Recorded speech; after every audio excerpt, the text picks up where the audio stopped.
khi bạn mất ngủ giữa đêm và lướt trúng tập mưa rừng này. Video anh cơ bắp là bạn may mắn rồi. Anh là cứu tinh dân mất ngủ, cầm điện thoại pin còn khoảng 60%. Cùng tôi xem chậm rãi, đến khi thấy nhẹ cả đầu, hôm nay lại mưa như chút nước. Ông vua đất liền, lão Vương tái xuất, mặc đồ đặc trưng quen thuộc, đội mũ vành rộng, đi giày thể thao lạ. Chuyên tâm tìm nguyên liệu dựng nhà. Lần này muốn dựng nhà trên cao, nên cần làm thang tre, cho dễ leo trèo, khéo léo nối tre lại.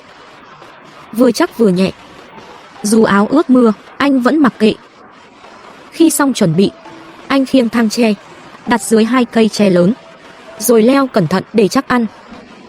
Anh buộc 2 cây tre bằng dây thép, quấn từng vòng, cho thật chặt, tới khi thành khung vững. Đầu tre cũng gia cố, tăng sức chịu lực.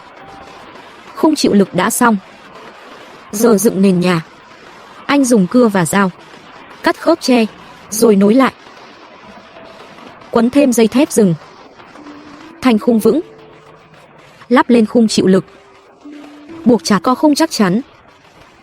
Anh ráp khung thứ 2, cũng buộc chặt y hệt. Anh biết rõ mỗi chi tiết quyết định an toàn, nên không lơ là, không để chỗ nào lỏng. Làm tiếp khung khác, đảm bảo mối nối kín, mọi khung đều chắc. Khung thứ 2 hoàn thành, nhà trên cao dần hiện ra.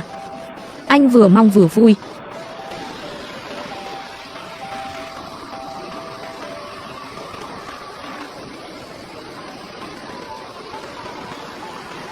Nghỉ chút, chẻ tre làm ống, tách ra thành nan, để lát sàn nhà. Nền nhà mới, anh xếp từng nan tre ngay ngắn, tấm nào cũng khít sát, không hở tí nào, rồi buộc thêm dây thép rừng, giữ chặt sàn nhà. Dù ai nhảy tưng bừng, vẫn nằm làm giường ngon. Đêm lạnh mấy cũng ấm, không lo lạnh lưng.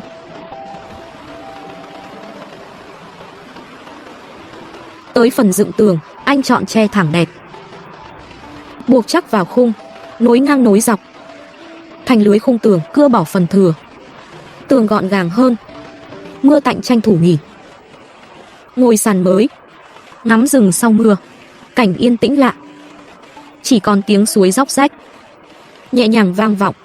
Tới phần làm mái, anh lôi màng bọc thực phẩm, phủ từng lớp lên khung tre mái, vừa chống nước vừa thoáng khí, cho ngôi nhà tương lai một mái tre xịn. Xong anh vào rừng sâu, hái cỏ chanh xanh mướt, xếp lên que tre. Lấy que khác đè chặt, buộc bằng dây thép, thành một tấm mái khổng lồ, lắp 2 bên mái nhà. Vừa bảo vệ màng bọc, vừa giảm tiếng ồn. Màu xanh tự nhiên làm mái tươi hơn, nhà trông sống động hẳn. Anh chuyển đồ vào nhà, để tránh gặp thú ban đêm. Anh dùng tre và màng bọc làm 2 cánh cửa, lắp 2 bên cửa nhẹ mà chắc, chắn được mưa gió. Xong cửa là xong nhà.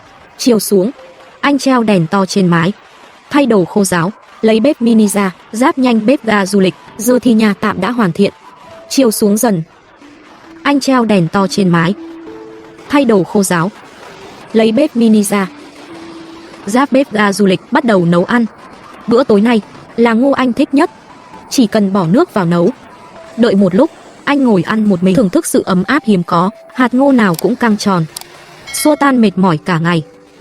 Ăn xong dọn dẹp gọn gàng, khóa cửa cẩn thận, rồi ngủ sớm.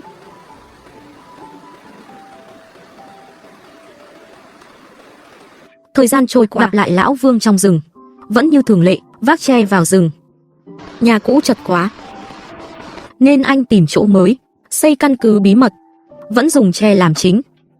Chẻ đôi từng cây, lấy thêm nhiều nan tre, đào vài hố nhỏ dưới đất, dùng độ dẻo của tre uốn thành khung chữ U. Theo khung đó, định hình nền nhà. Anh luôn nghĩ thiết kế độc lạ. Tôi cũng hóng lắm. Mỗi điểm nối đều buộc dây thép cho khung chắc nhất, cưa bỏ phần thừa, ra hình giống cái vòm hiện rõ trước mắt. Cơn mưa to đổ xuống, anh vừa mới vào guồng dựng nhà. Anh tận hưởng niềm vui làm việc trong mưa. Dù áo ướt sũng, vẫn mặc kệ, còn thấy vui hơn. Làm xong nền trong nhà, chia khu vực, đào 4 hố vừa cỡ. Làm chỗ kê giường, đào dễ như chơi. Có giường cách đất là quan trọng. Như vậy, không chạm đất ướt.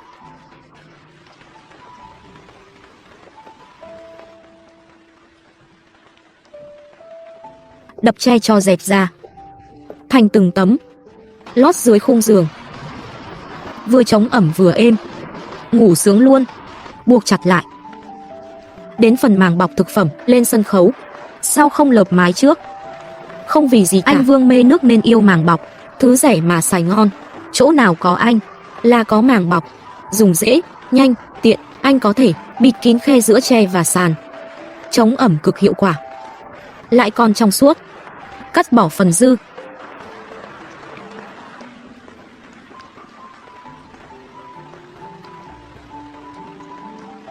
Giờ thì có thể dọn vào ở. Nhưng mới chỉ xong nửa, bên trong vẫn cần sấy khô. Anh đánh dấu ở cửa, rồi đào một rãnh, cắm vài cọc nhỏ, dùng tre làm tường ngăn, chặn mưa tràn vào. Muốn ở cho thoải mái, anh làm thêm đầu tre, đặt 2 cây tre làm kệ, lót tre lên. Đi vào không bẩn giường, giữ sàn luôn khô, nhà lúc nào cũng sạch sẽ. Xong việc, anh vui vẻ đi hái lá to, lấy mặt trước sau khác màu, vừa đan vừa đọc bảng cửu chương. Ép tre tạo hình, lắp kín khe tường, buộc chặt bằng dây thép. Cửa vào làm thêm ban công để giày thúi ở ngoài. Nhà lúc nào cũng thơm. Sắp hoàn thiện rồi. Anh rất háo hức. Trời tối dần, cần lắp cửa ngay. Cắt khung cửa bo tròn, giúp nước mưa không đọng, thoát nước nhanh, nhà không bị ngập. Gắn cửa xong, nhà mới chính thức hoàn thành. Anh Vương cẩn thận quan sát xung quanh, không bỏ sót chi tiết. Chuyển đồ vào trong, sắp xếp chỗ ngủ, thay đồ khô, quấn chăn kín người. Anh Vương cẩn thận ngó quanh một vòng, đảm bảo không sót gì. Chuyển đồ vào nhà, sắp xếp chỗ ngủ, thay bộ đồ khô ráo, quấn chăn kín người, thư giãn toàn thân. Nghe tiếng mưa, cảm nhận sự yên bình. Mưa gõ lên mái che như bản nhạc thiên nhiên, xoa dịu tâm hồn mệt mỏi. Nằm trên giường mới hít sâu một hơi, ngửi mùi tre và đất, thơm mát tự nhiên. Đóng cửa lại, ráp bếp mini, bắt đầu nấu tối. Chiên cuộn gà, ăn kèm cơm ăn liền, thêm ly sữa nóng. Vừa ăn vừa tận hưởng.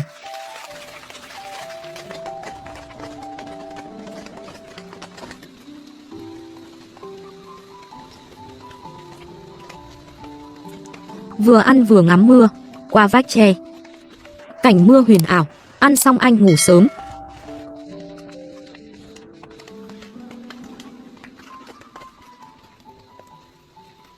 Anh Vương, vua đất liền, lại xuất hiện với màn chào sân độc đáo. Chọn bãi đất đẹp, bắt đầu xử lý tre. Nguyên liệu chính, cắt tre theo kích thước, khoét khớp để nối. Dùng mộng tre nửa ẩn làm sàn.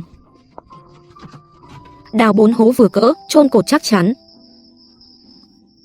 Anh làm việc nhanh gọn, tập trung hết mình, yêu công việc này. Sàn dần hoàn thiện. Anh chảy tre, làm tấm lót, mài nhẵn tránh xước, giữ tốc độ làm việc. Dùng tre dẻo, đan đáy sàn, tăng độ chắc.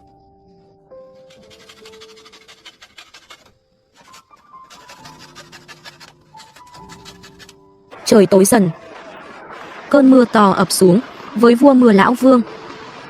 Giờ mới vào guồng, mưa không cản bước, càng mưa càng hăng, động tác thuần thục. Mưa càng lớn, anh chảy tre thành tấm, đặt khéo lên sàn, xếp chuẩn từng tấm, dù cận nặng vẫn canh chuẩn. Điều chỉnh tỉ mỉ, khớp kín như in. Tấm cuối vừa xong, ra bán thành phẩm. Hôm sau trời tạnh, anh bắt tay làm mái, tạo khung chống mưa gió, buộc chặt từng mối, cưa bỏ phần thừa, chuẩn bị cho lợp mái. Lại đến phần màng bọc, quấn kín mái nhà. Anh hiểu rõ tầm quan trọng. Màng bọc giữ khô ráo, quyết định thành bại. Quấn mọi góc, không bỏ sót chỗ nào. đi hái lá to, phủ kín mái vừa đẹp vừa chống ồn. Hôm sau trời tạnh.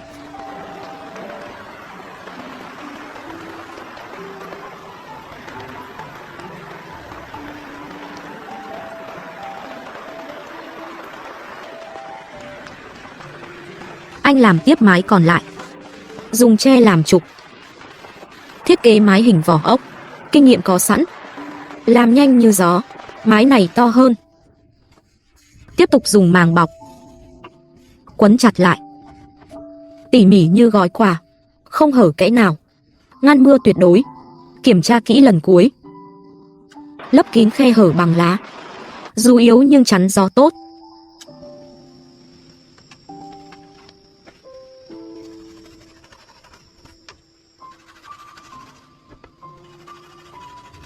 Anh Vương lại lôi màng bọc ra, quấn nốt phần còn lại.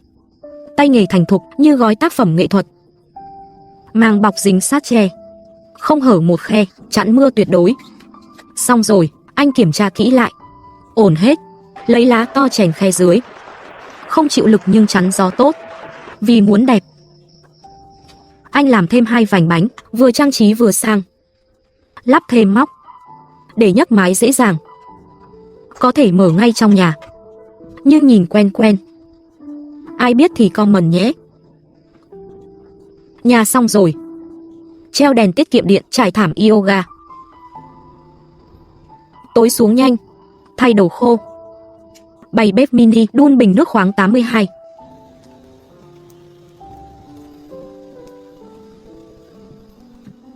Nấu mì nóng, mưa rơi trên mái, ngồi trong nhà tự xây, thưởng thức cảm giác hiếm có. Trong tiếng mưa tĩnh lặng, như bản nhạc tự nhiên, thêm thi vị cho bữa tối. Ăn no, anh tận hưởng sự yên bình, mọi mệt mỏi tan biến. Hôm nay nhân vật chính vẫn là vua đất liền lão vác tre vào rừng. Chắc trời sắp mưa lớn, danh hiệu vua mưa không hề sai. Dựng khung nhà xong, mưa như chút, ướt cả gương mặt điển trai. Anh lại nghĩ ra thiết kế độc lạ nên tôi rất hóng xem kết quả. Mưa mỗi lúc một nặng hạt, nhà mới dần hiện ra. Vừa ráp xong khung nhà, mưa to như nền đá tạt lạnh vào mặt đẹp trai. Anh luôn nghĩ ra ý tưởng lạ nên nhà mới rất đáng mong. Tôi cũng háo hức chờ mưa lớn hơn nữa. Khung nhà dần hiện rõ. Dù quần ướt, anh vẫn làm tiếp, không hề nao núng, vẫn tập trung xây nhà, buộc chắc từng mối dây. Nhà đứng vững giữa mưa, thiết kế mái mũ chặn nước vào trong, sửa góc thừa ra mái hình mũ bảo hiểm. Sống trong rừng mưa không hề dễ. Ở đây mưa 13 tháng 5 nên phải chống ẩm. Anh cắm 4 cột, nối lại bằng tre, thành sàn vững chắc. Tre rất đa dụng. Ngoài làm khung còn chẻ lát sàn, ngăn ẩm, tạo sàn khô. Dùng tre đúng chỗ. Mưa lại to, anh quay vào bếp, mang màng bọc quấn kín mái. Chống nước vẫn sáng, ngồi trong nhà vẫn ngắm cảnh. Màng bọc được dân chơi rừng ưa thích. Mưa xong lạnh buốt, cả rừng phủ sương.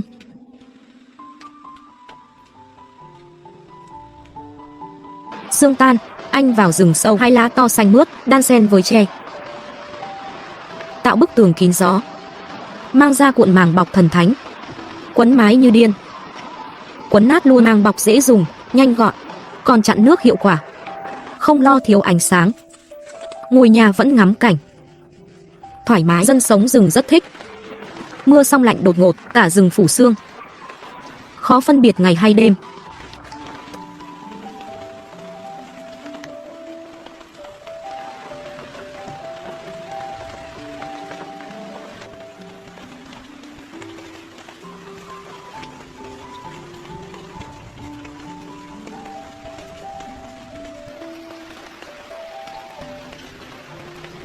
Sương tan, anh vào rừng sâu. 2 lá to xanh mướt đan ngang dọc, thêm tre thành tường kín, lắp vừa khít vào mặt trước. Kết quả rất gọn gàng, chuẩn chỉ.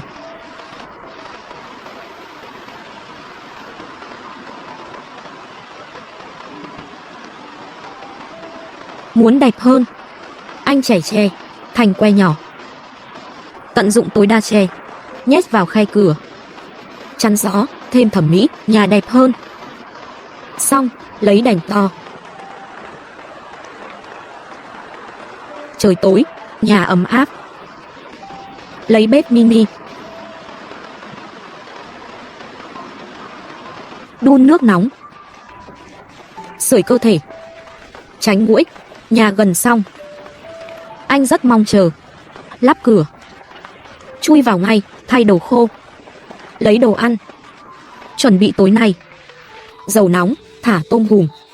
Chiên 150 giây, thưởng thức một mình, ngồi trong nhà tự xây. Nhìn mưa rơi. Cảm giác thành tựu. Cầm miếng tôm hùm. Nhấm nháp từng chút. Nhớ lại quá trình. Thấy trân trọng tự do. No say rồi ngủ. Mỗi miếng như kể lại ngày tháng trong rừng mưa, bao gian nan, khiến anh càng quý tự do. No say rồi ngủ ngon.